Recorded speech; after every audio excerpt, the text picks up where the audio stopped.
Enrico Pucci est le prêtre de la prison de Grindolphin et durant toute sa vie, il sera à la recherche du paradis. En pleine nuit dans un hôpital, une jeune mère remarque que son nouveau-né est mort peu de temps après sa naissance. Elle refuse d'y croire et décide d'échanger son enfant mort contre un des 2 bébés jumeaux de la famille Pucci.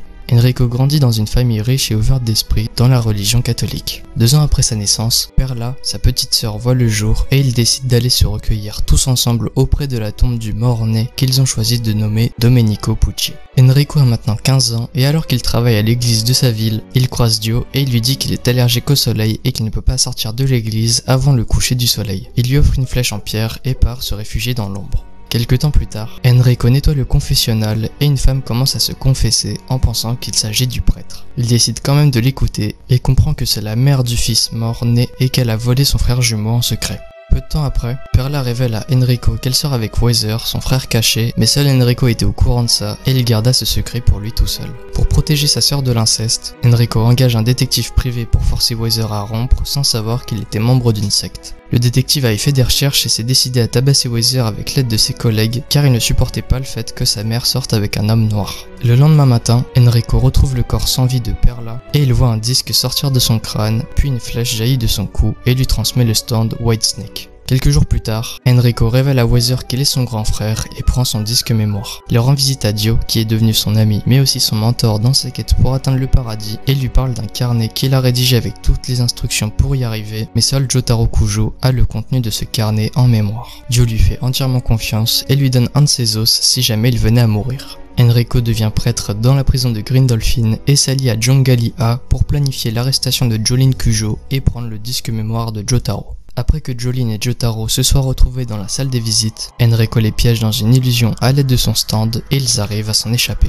Jongalia débarque et attire l'attention de Jotaro pendant que Whitesnake lui vole son disque mémoire et son disque stand. Jolene neutralise Jongalia et Whitesnake l'achève avec une arme à feu pour éviter qu'il dévoile son identité. Enrico va ensuite recruter Thunder McQueen en tant que complice pour abattre Hermès, mais elle s'en sortira vivante et récupérera son disque mémoire. Enrico avait besoin d'un gardien pour protéger les disques mémoire de toutes les personnes qui a manipulé et a créé FF, qui va aller du côté de Jolene et l'aidera même à récupérer le disque stand de Jotaro. Enrico accueille Mirachon dans son bureau pour la manipuler et lui faire combattre l'équipe de Jolene, mais elle perd le combat. Un peu plus tard, il envoie Langwranger à la poursuite de Jolene qui s'apprêtait à donner le disque stand de Jotaro à la fondation Speedwagon, mais il s'avéra vaincu. En apprenant ça, Enrico décide d'aller à la poursuite de Jolene par lui-même et tombe accidentellement sur elle. Jolene lui supplie de la laisser sortir dans la cour et il accepte, puis ordonne au garde qu'il manipule de lui tirer dessus. Au même moment, Weather défend Jolene en faisant pleuvoir des grenouilles venimeuses sur la cour et alors que Whitesnake est en train de récupérer le disque stand de Jotaro, Jolene le lance dans le ciel et un oiseau l'intercepte. Whitesnake ramasse le pistolet du gardien pour lui tirer dessus, mais il remarque que le chargeur est vide et prend la fuite en laissant Jolene en vie. Enrico donne rendez-vous à Sportmax à la chapelle et le menace de lui reprendre son stand si jamais il n'essaye pas de refaire vivre l'os de Dio. L'os disparaît et blesse la main de Whitesnake. Sportmax lui dit que l'os est autonome et qu'il se trouve au quartier disciplinaire, puis Jolene y ira et Enrico enverra 4 assassins pour lui en empêcher. Après que Jolene ait neutralisé 3 des 4 assassins, Enrico arrive dans le quartier disciplinaire. FF décide de tuer le dernier assassin pour éviter qu'Enrico l'interroge, mais un garde manipulé lui en empêche et Enrico apparaît. Et alors qu'Enrico essaie de prendre l'un de ses 2 disques, FF se tire une balle dans la tête et tue par la même occasion le dernier assassin. Il perd son corps d'emprunt et retrouve sa forme de stand, puis va vers une source d'eau.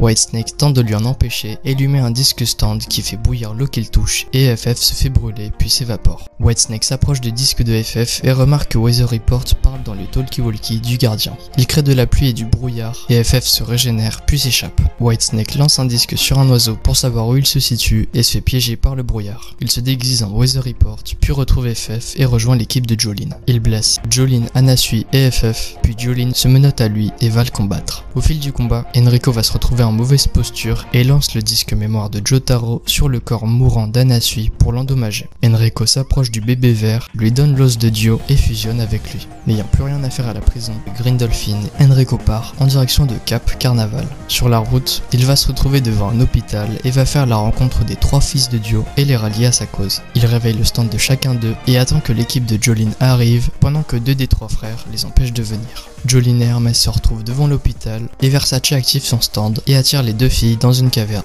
Pendant leur combat, Enrico lui donne des conseils et le guide pour qu'il les tue, mais au fil du temps, Versace est frustré de ne pas y arriver, puis vole le disque mémoire de Weezer pour le lui rendre et Enrico s'enfuit de l'hôpital pour tuer Weezer. Il arrive à lui trancher la jambe, puis sort de sa cachette. Anasui tente de l'attaquer, mais il se fait toucher par un escargot et se fait neutraliser. Enrico se rend aveugle pour éviter le même problème que celui d'Anasui et il se fait transpercer le pied par un pic de sang que Weezer a créé. Il se sert de la vue d'Anasui pour éviter tous les pics et Weezer crée un pic de sang sur le cou d'Enrico pour encore une fois le transpercer. Enrico lui jette des pics et Weezer les encaisse pour s'accrocher à lui et alors qu'il est à deux doigts d'en finir avec lui, Jolene attire son attention avec un accident de voiture et Enrico en profite pour le tuer et prendre la fuite. Il va dans le centre des visiteurs de la station spatiale et Simone commence à apparaître. Jolene et son équipe arrivent à la station et Simone commence un combat contre elle. Pendant le combat, il réussit à lui toucher le cœur et il se dirige vers la station. Jolene et son équipe vont réussir à le neutraliser, mais il s'envole à l'aide de son stand vers la navette et fait apparaître son nouveau stand nommé Made in Heaven. Il avance le temps et les amène dans l'eau pour avoir l'avantage et arrive à tous les tuer à part Emporio qui s'échappe avec l'aide de Jolene. Pucci se fait blesser par elle et finit par l'achever. Le temps accélère de plus en plus et Emporio se fait emporter dans une nouvelle terre et se retrouve devant la salle des visites. Derrière la porte, il entend Jolene parler à Jotaro et Enrico débarque puis se met à le poursuivre. Emporio se cache dans son stand et alors que Enrico est à deux doigts de le tuer, Emporio intègre le disque stand de Weezer Report dans son corps et utilise sa capacité qui permet de transformer l'oxygène en oxygène pur, ce qui neutralise Enrico. Il le supplie de ne pas le tuer pour créer un monde meilleur, mais Emporio refuse de l'écouter et l'achève, puis l'univers se réinitialise.